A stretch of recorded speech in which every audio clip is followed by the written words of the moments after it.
اعوذ باللہ من الشیطان الرجیم بسم اللہ الرحمن الرحیم والمرسلات عرفا فالعاصفات عصفا والناشرات نشرا فالفارقات فرقا فالملکیات ذکرا عذرا او نذرا انما توعدون لواقع۔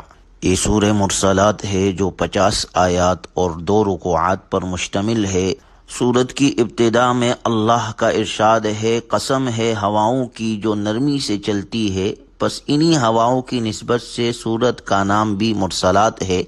اللہ کا ارشاد ہے، قسم ہے ان ہواؤں کی جو ایک کے بعد ایک بھیجی جاتی ہے، پھر جو آندھی بن کر زور سے چلتی ہے اور جو بادلوں کو خوب اچھی طرح پہلا دیتی ہے۔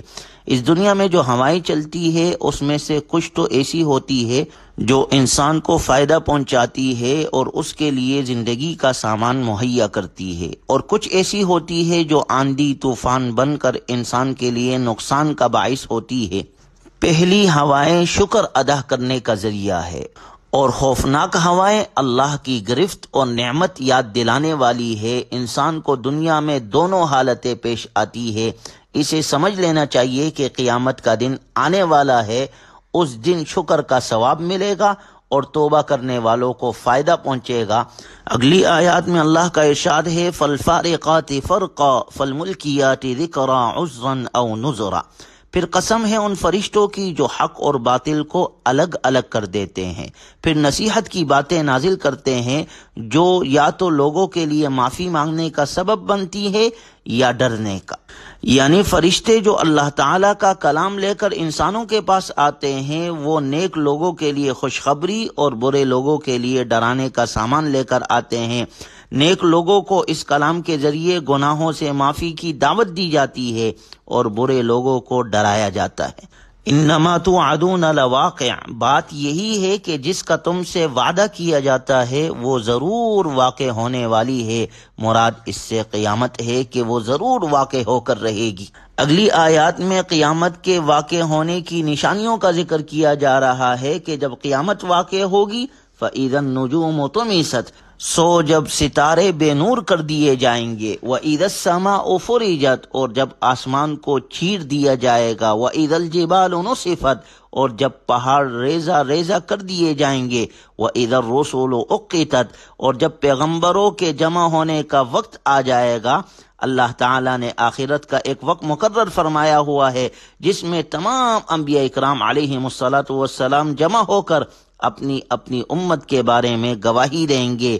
مراد وہ وقت ہے، کوئی پوچھے لِأَيِّ يَوْمٍ أُجِّلَتْ، اس معاملے کو کس دن کے لیے ملتوی کیا گیا ہے۔ یہ کافروں کا وہی سوال ہے جو وہ اکثر کیا کرتے تھے کہ اگر عذاب اور ثواب ہونا ہے تو ابھی کیوں نہیں ہو جاتا، دیر کس بات کی؟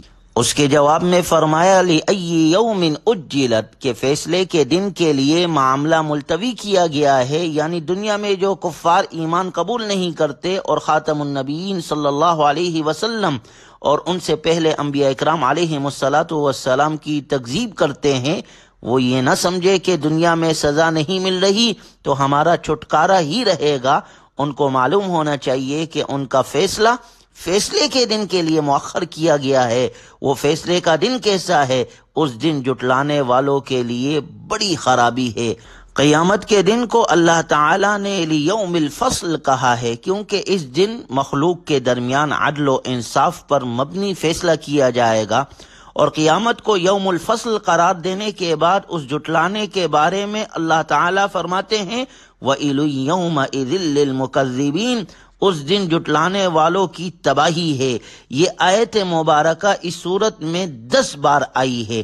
اس تکرار کا مقصد تخویف اور ترہیب ہے، اور اگلی آیت میں مجرمین سابقین کا ذکر کیا گیا ہے جو ماقبل میں مجرمین گزر چکے ہیں، جن کی نافرمانیوں کی وجہ سے اللہ نے انہیں تباہ کیا۔ اللہ کا ارشاد ہے أَلَمْ نُهْلِكِ الْأَوَّلِينَ، کیا ہم نے پہلے لوگوں کو ہلاک نہیں کیا؟ ثُمَّ نُتْبِعُهُمُ الْآخِرِينَ، پھر پچھلے لوگوں کو انہی کے ساتھ کر دیں گے۔ یعنی جس طرح پچھلے زمانے کے کافر ہلاک ہوئے عرب کے یہ کافر جو آپ علیہ الصلاۃ والسلام کو جھٹلا رہے ہیں یہ بھی ہلاک ہوں گے۔ کذالک نفعل بالمجرمین، ایسا ہی سلوک ہم مجرموں کے ساتھ کیا کرتے ہیں۔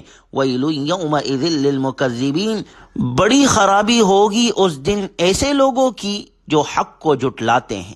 اگلی آیات میں اللہ تعالیٰ کا ارشاد ہے الم نخلقکم من ماء مہین فجعلناہ فی قرار مکین الی قدر معلوم فقدرنا فنعم القادرون، کیا ہم نے تمہیں ایک حقیر پانی سے پیدا نہیں کیا، پھر ہم نے اسے مقررہ وقت تک ایک مضبوط قرار کی جگہ میں رکھا، مراد ماں کا پیٹ ہے۔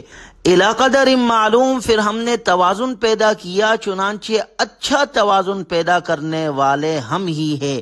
یعنی انسان کو ہم نے صرف پیدا ہی نہیں کیا، اللہ کا ارشاد ہے، بلکہ اس کے بناوٹ میں ایسا بہترین توازن رکھا ہے جو ہمارے سوا کوئی قائم نہیں رکھ سکتا۔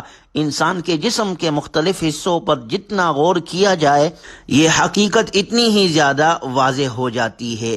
اگلی آیات مبارکہ میں اللہ تعالیٰ نے بعث بعد الموت کے حسی دلائل کا ذکر فرمایا الم نجعل الارض کفاتا احیاء وامواتا وجعلنا فیہا رواسی شامخات واسقیناکم ماء فراتا۔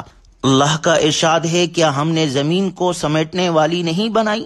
غور کیا جائے تو اس زمین نے زندوں اور مردوں کو سب کو سمیٹ لیا۔ جب قیامت کا دن ہوگا جو زندہ ہوں گے وہ بھی مر جائیں گے، پھر جب سب زندہ ہو کر اٹھیں گے سب کے سب کو اللہ تعالیٰ قیامت کے دن جمع کر دے گا، اور قیامت کے دن زمین کے پیٹ سے سب کے سب باہر نکل آئیں گے۔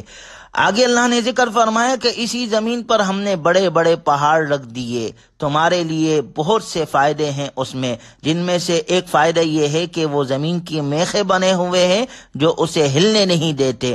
پھر جب قیامت کا دن ہوگا تو زمین میں زلزلہ آ جائے گا اور پہاڑ بھی ریزہ ریزہ ہو جائیں گے۔ پھر اللہ کا ارشاد ہے کہ اسی زمین سے ہم نے تمہیں میٹھا پانی پلایا ہے، یہ پانی تمہیں سیراب کرتا ہے، خوب پیتے ہو اور پیاس بجھاتے ہو، لہٰذا تم اپنے خالق و مالک کی طرف متوجہ ہو کر اس کے نبی صلی اللہ علیہ وسلم کی تصدیق کرو اور ان کی تعلیمات کے مطابق زندگی گزارو اور قیامت کے دن کے لیے تیاری کرو۔ کیوں؟ ویل یومئذ للمکذبین، بڑی خرابی ہوگی اس دن ایسے لوگوں کی جو حق کو جھٹلاتے ہیں۔ اگلی آیات میں مکذبین اور متقین کے الگ الگ انجام کا اللہ نے ذکر کیا ہے۔ مکذبین جھٹلانے والوں سے کہا جائے گا انطلقوا الی ما کنتم بہ تکذبون، چلو اب اسی چیز کی طرف جسے تم جھٹلایا کرتے تھے۔ انطلقوا الی ظل ذی ثلاث شعب، چلو اس سائبان کی طرف جو 3 شاخوں والا ہوگا۔ اس سے مراد دوزخ کی آگ کا دھواں ہے جو سائبان کی طرح بلند ہوگا اور 3 شاخوں میں تقسیم ہو جائے گا۔ لا ظلیل ولا یغنی من اللہب، جس میں نہ تو ٹھنڈک والا سایہ ہے اور نہ وہ آگ کی لپیٹ سے بچا سکتا ہے۔